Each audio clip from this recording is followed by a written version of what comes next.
সীমান্তের আগ্রাসন, পানি আগ্রাসন, বাংলাদেশের জনগণ আজকে থেকে এটাকে প্রতিরোধ করবে।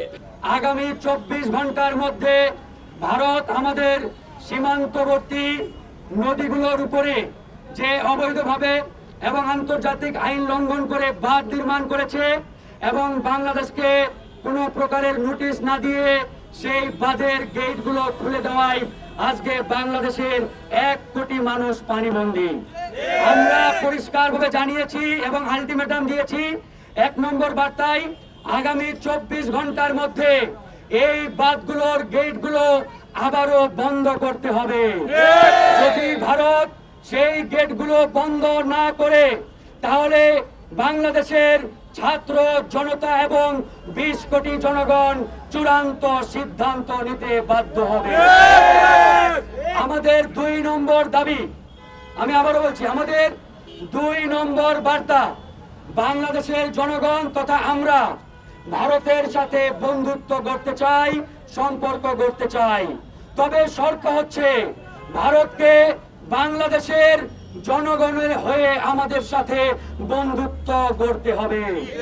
ভারত যদি মনে করে বাংলাদেশের পরাজিত শক্তি খুনি হাসিনার হয়ে কিংবা তার মতন করে বাংলাদেশের জনগণের সাথে বন্ধুত্বপূর্ণ সম্পর্ক করতে চাই, এটি বাংলাদেশের জনগণ হতে দেবে না।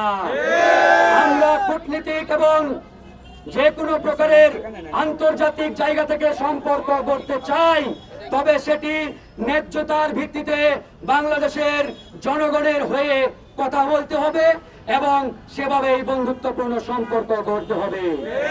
আমরা আরো একটি পরিষ্কার বার্তা দিয়েছি, বাংলাদেশের পরাজিত শক্তি এবং ফ্যাসিবাদী শক্তির কমান্ডার যিনি ছিলেন সেই খুনি শেখ হাসিনাকে ভারত আশ্রয় দিয়ে বাংলাদেশের জনগণের সাথে ভারত এবং ভারতীয় মোদী সরকার এক প্রকারের প্রতারণা করেছে, বেঈমানি করেছে। আমরা অনতি বিলম্বে শেখ হাসিনাকে বাংলাদেশের ছাত্র জনতার হাতে তুলে দেওয়ার আহ্বান জানিয়েছি। কারণ শেখ হাসিনার হাতে বাংলাদেশের ছাত্র জনতার হাজার হাজার মানুষের রক্তের দাগ এখনো লেগে রয়েছে। আমরা আরেকটি পরিষ্কার বার্তা দিয়েছি, বাংলাদেশ দ্বিতীয় মুক্তিযুদ্ধের মাধ্যমে দ্বিতীয়বার স্বাধীন হয়েছে। এই স্বাধীন সার্বভৌম বাংলাদেশ নিয়ে ভারত যদি ন্যূনতম ষড়যন্ত্র কিংবা নীল নকশা পাতানোর চেষ্টা করে, তাহলে ভারতের উত্তর পূর্বাঞ্চলীয় যে 7টি রাজ্য রয়েছে সেই 7 সিস্টার কোনোভাবেই অরক্ষিত থাকবে না। আমাদের পরিষ্কার বার্তা, বাংলাদেশ আনস্টেবল হলে, বাংলাদেশকে অস্থিতিশীল করলে আমরা বাংলাদেশের 20 কোটি জনগণ 7 সিস্টার্স কে আনস্টেবল করে তুলব। এই 7 সিস্টার্স এর যে দাবি, সেই দাবির পক্ষে আমরা প্রকাশ্যে দাঁড়াতে বাধ্য হব।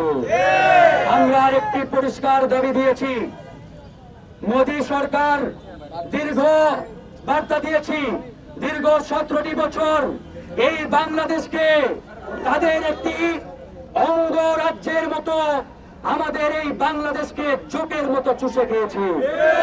আমরা বলতে চাই, we are the people of Bangladesh. আমরা এখন স্বাধীন সার্বভৌম বাংলাদেশের নাগরিক। এই দেশকে ভারত শুধুমাত্র একটি স্বাধীন সার্বভৌম প্রতিবেশী বাংলাদেশের চোখেই দেখতে হবে।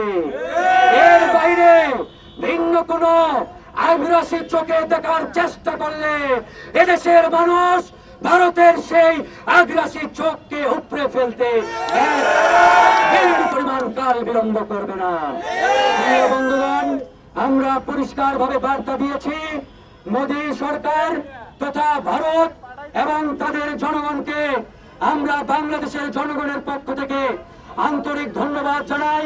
এবং তারা যদি বাংলাদেশের জনগণের সাথে বন্ধুত্ব করতে চায়, বাংলাদেশের স্বাধীন সার্বভৌম দেশের সাথে বন্ধুত্ব করতে চাই, আমরা ওয়েলকাম জানাতে প্রস্তুত রয়েছি। এখানে একটি বার্তা আমরা স্পষ্ট জানিয়ে দিয়েছি, ইতিমধ্যে বাংলাদেশকে নিয়ে একটি সাম্প্রদায়িক খেলা কিংবা একটি সাম্প্রদায়িক নগ্ন খেলা খেলার জন্য ভারত চেষ্টা করে যাচ্ছে। আমরা বলতে চাই, আমরা হিন্দু বিদ্বেষী নই, আমরা খ্রিস্টান বিদ্বেষী নই, আমরা বৌদ্ধ বিদ্বেষী নই।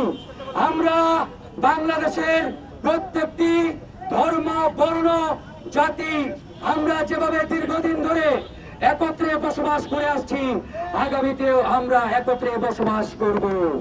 কিন্তু এখানে সাম্প্রদায়িকতার ধোঁয়া তুলে এই দেশকে যদি অস্থিতিশীল করার চেষ্টা করা হয়, তাহলে ছাত্র জনতা চুপ থাকবে না।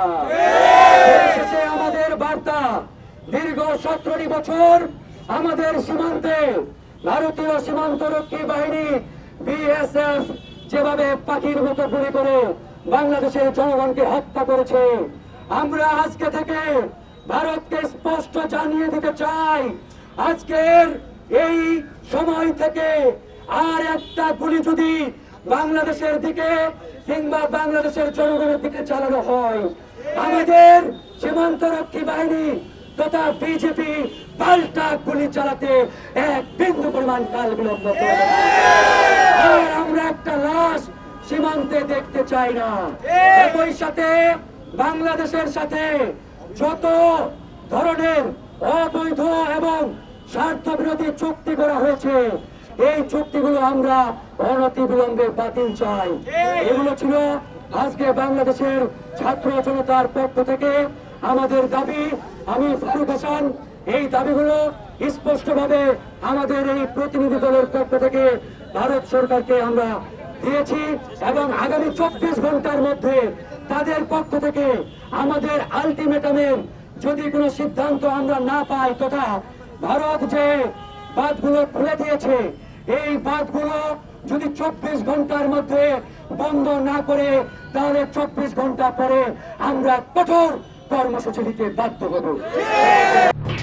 এলো খবরের কাগজ, নিখাত, নির্ভীক, নিরপেক্ষ।